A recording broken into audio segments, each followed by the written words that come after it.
Bismillahirrahmanirrahim. Assalamualaikum warahmatullahi wabarakatuh. Alhamdulillahirabbil alamin wassalatu wassalamu ala asrofil anbiya'i wal mursalin sayyidina wa maulana Muhammadin wa ala alihi washabbihi ajma'in. Amma ba'du. Yang saya hormati Bapak Dayat dan Ibu Maya selaku donatur Pondok Tahfidz Al Hidayah. Yang saya hormati Ustadz Teguh dan Umi Komaria selaku pembimbing Pondok Tahfidz Al Hidayah, dan teman-teman yang saya sayangi. Ya, sayanglah ya, semua kan umat Islam itu harus saling menyayangi. Pertama-tama marilah kita panjatkan puji syukur kita kehadirat Allah Subhanahu wa taala yang telah memberi kita kesehatan, keberkahan dan semua hal yang baik kepada kita sehingga kita berada di sini dengan keadaan yang sehat walafiat tanpa halangan suatu apapun. Salawat serta salam juga kita sanjungkan kepada Nabi Agung kita, Nabi Muhammad SAW beserta sahabat-sahabat beliau yang telah mensyiarkan Islam hingga kita rasakan sampai detik ini juga. Di kesempatan ini saya akan menyampaikan sedikit saja kok insya Allah, sedikit kalimat-kalimat yang mana kalimat ini saya dapatkan dari penyampaian Ustadz Hanan Ataki. Kenal kan ya Ustadz Hanan Ataki itu siapa, kan udah kenal. Atau mungkin di sini teman-teman sudah pernah ketemu langsung sama beliau atau mendengar videonya di YouTube atau dari sharean orang lain. Nah, di sini saya akan mengulang yang disampaikan oleh beliau. Semoga yang saya sampaikan dapat berguna bagi teman-teman dan khususnya diri saya sendiri. Oke, di dunia ini tuh ada dua keajaiban dari langit yang bisa kita dapatkan dari Allah dan dari bumi yang bisa kita dapatkan dari manusia. Melaksanakan sholat itu membuat kita banyak dapat keajaiban dari Allah. Kemuliaan akhlak membuat kita dapat banyak keajaiban dari manusia. Jadi kalau kita pengen dapat keajaiban dari Allah, pengen Allah itu baik-baik ke kita, ya kita harus melaksanakan sholat. Tapi kalau kita pengen melihat keajaiban dari manusia, kita pengen banyak mendapat bantuan dari orang lain, pengen punya banyak sahabat sejati, maka kita harus mempunyai akhlak mulia. Jadi kalau kita pengen dapat dua keajaiban ini, keajaiban dari langit kita jemput dengan melaksanakan sholat, dan keajaiban dari bumi kita jemput dengan mempunyai akhlak yang mulia, dengan menjaga akhlak kita. Dan salah satu akhlak mulia yang paling luar biasa, puncak dari semua akhlak mulia itu adalah sabar.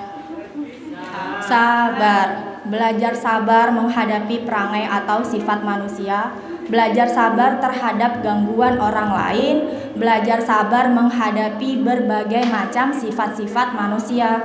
Sifat-sifat manusia yang kayak apa nih yang harus kita sabar? Nah, ini sifat-sifat manusia yang terutama itu yang nyebelin, jengkelin, apalagi coba, yang sok tahu, pokoknya ya yang nggak bikin nyaman kita. Nah, apa kata Nabi? Tuh, al-mu'minu alladzi yukhalitun nas wa yasbir ala adahum khairum minal mu'minin alladzi la yukhalitun nas wa la yasbir ala adahum. Yang artinya, mukmin yang bergaul dengan banyak orang lalu bersabar atas gangguan mereka itu lebih baik daripada mukmin yang nggak mau bergaul dan yang nggak mau sabar terhadap gangguan mereka. Nah, yang dikatakan Nabi ini mengajarkan kita untuk sabar dengan gangguan banyak orang. Kalau perlu kita itu belajar sabarnya justru dari orang yang suka ngejengkelin kita, yang bikin kita nggak nyaman, yang bikin kita sebel lah pokoknya.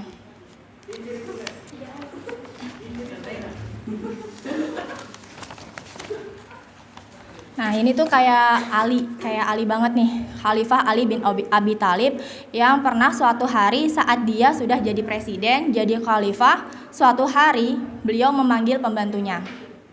Jadi ada pembantu di rumahnya Ali, beliau panggil, ya Fulan. Fulan itu panggilan untuk nama orang yang tidak disebutkan namanya. Jadi beliau memanggil lagi, ya Fulan, gak ada suaranya, gak ada jawabannya, kemudian dipanggil lagi, ya Fulan, dicari-cari, ternyata si pembantunya itu lagi ada di kamarnya, lagi santai banget, sambil bersiul, ngangkat kakinya, pokoknya santai banget lah di kamar itu. Padahal Ali dari tadi manggil-manggil namanya. Terus tuh kata Ali, ya Fulan, kamu gak dengar suara saya memanggil? Terus dia jawab, dengar kok. Terus kenapa kamu gak jawab? Sengaja aja, pengen tahu kamu itu marah apa enggak. Jadi itu pembantu kayak gitu tuh.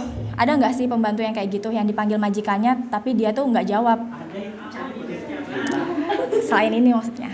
Pasti bakalan udah dikurangin gajinya atau langsung disuruh pulang aja, gak usah kerja sama beliau lagi. Nah, atau mungkin teman-teman ada yang di sini tuh sengaja dipanggil itu diem aja, nggak ngejawab, soalnya pengen ngetes aja marah apa enggak gitu.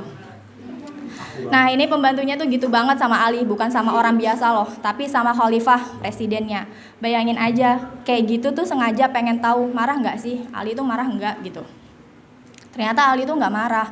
Beliau malah senyum, kemudian ketawa, dan ya udah selesai kan, dia udah tahu jawabannya. Dia keluar deh dari kamar itu, dan di saat keluar itu dia dilihat oleh pengawal-pengawal dan pejabatnya. Terus tuh ditanya deh, ya Amirul Mukminin, kenapa kamu ketawa? Terus kata Ali, itu tuh pembantu saya. Kemudian dia ceritain deh yang terjadi tadi. Nah, setelah dengar ceritanya Ali itu, pengawal-pengawalnya justru malah yang marah. Padahal Ali aja nggak marah gitu.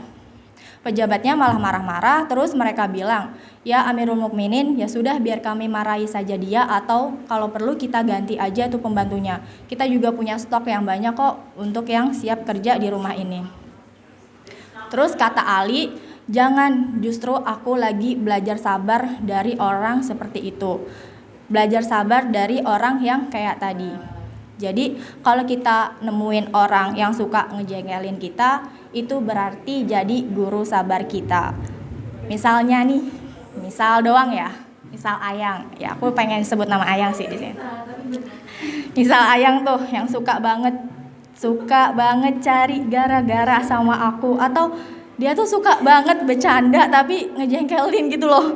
Jadi astagfirullah, jadi harus sabar gitu. Jadi berarti Ayang itu jadi guru sabar kita. Pokoknya kalau nemu orang yang ngejengkelin, berarti dia jadi guru sabar kita. Karena guru sabar kita itu bukan ustadz. Ustadz itu hanya ngajarin teori sabar, tapi yang mengajarkan praktek sabar adalah orang-orang yang berperilaku kayak tadi, yang mengajarkan kita praktek yang sebenarnya. Pokoknya orang-orang yang kita tuh gak nyaman sama dia gitu.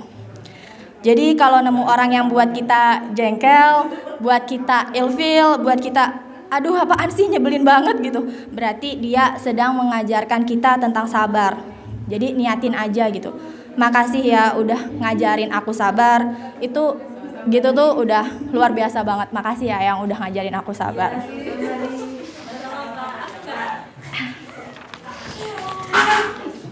Ya inilah yang dilakukan oleh Ali bin Abi Thalib, yang tidak marah langsung, justru malah beliau merasa, oh ya saya lagi belajar sabar dari orang itu. Sabar itu kalau kata ulama ibunya akhlak mulia. Jadi kalau kita mau akhlak mulia, apapun itu mulainya itu dari sabar. Kalau kita nggak punya sabar, kita kehilangan sebagian besar dari karakter dari akhlak-akhlak yang mulia. Jadi mulailah dari sabar dalam segala urusan, apalagi dengan manusia, dengan berbagai macam sifat manusia. Contoh misalnya nih, sama teman-teman yang sifatnya itu susah banget buat ngejalanin jadwal piket. Ya mungkin memang sifat-sifat atau kebiasaannya kan, walaupun capek tiap hari kadang harus ngingetin buat ayo piket dulu gitu, ayo piket ini, ayo piket itu, tapi tetep aja nggak dikerjain. Atau masih mending dikerjain walaupun telat. Kayak siapa nih? Enggak sih, itu aku banget. Jadi maaf ya. Pokoknya di sini tuh kita semua saling mengingatkan aja, dan ya kita tetap harus sabar ngadepin teman-teman yang kayak gitu, dan ya kita jadiin dia itu guru sabar kita. Mungkin ada juga teman-teman yang sifatnya itu masih egois atau individualis. Pokoknya maunya ini, nggak mau ngalah gitu, segala macam lah. Daya nggak apa-apa, semua manusia itu nggak sempurna kok, pasti ada kurangnya, pasti ada salahnya. Sekalipun sama temen yang rajin banget, kayak siapa ayo? Ini kayak Resti tuh, dia tuh rajin banget piket ambil makan. Hampir tiap hari tuh ambil makan tuh, bertolak banget sama aku yang jarang piket makan. Pokoknya namanya manusia itu pasti ada salahnya, ada kurangnya, ada nyebelinnya. Sekalipun dia rajin ngaji, rajin sholat, semua ibadah wajib dijalanin, apalagi semua sunnah dilakuin, yang namanya manusia itu tetap saja ada salahnya. Jadi kita harus memahami sifat-sifat mereka, belajar sabar menghadapi mereka. Kalau kita sabar, insya Allah yang temen nyebelin atau temen yang kita nggak suka sifatnya pun bisa menjadi teman sejati atau bahkan menjadi pembela atau penolong kita suatu saat nanti. Ini nih yang dimiliki oleh para sahabat yang dilatih 13 tahun di Mekah. Sabar banget. Sehingga akhirnya apa? Ikrimah anaknya Abu Jahal yang dulunya menyiksa Bilal, ternyata suatu saat menjadi salah satu pembela kaum muslimin. Yang dulunya menyakiti para sahabat 13 tahun di Mekah, ternyata mereka lah yang membela para sahabat di Madinah. Jadi kesabaran itu juga salah satu cara bagi Allah untuk menolong kita. Makanya disebutkan wasta'inu bisobari wassalah. Akhlaknya adalah sabar, ibadahnya adalah sholat. Udah, cuma fokus dua itu aja.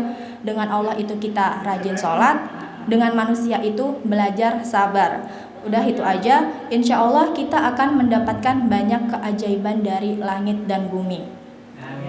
Karena akhlak yang mulia, insya Allah karena akhlak yang mulia. Mungkin cukup sekian sedikit kalimat yang saya sampaikan malam ini. Semoga yang saya sampaikan ini bisa membuat kita menjadi pribadi yang lebih baik ke depannya, lebih bisa sabar lagi menghadapi sifat teman-teman yang seperti tadi. Dah kurang lebihnya mohon maaf. Wassalamualaikum warahmatullahi wabarakatuh.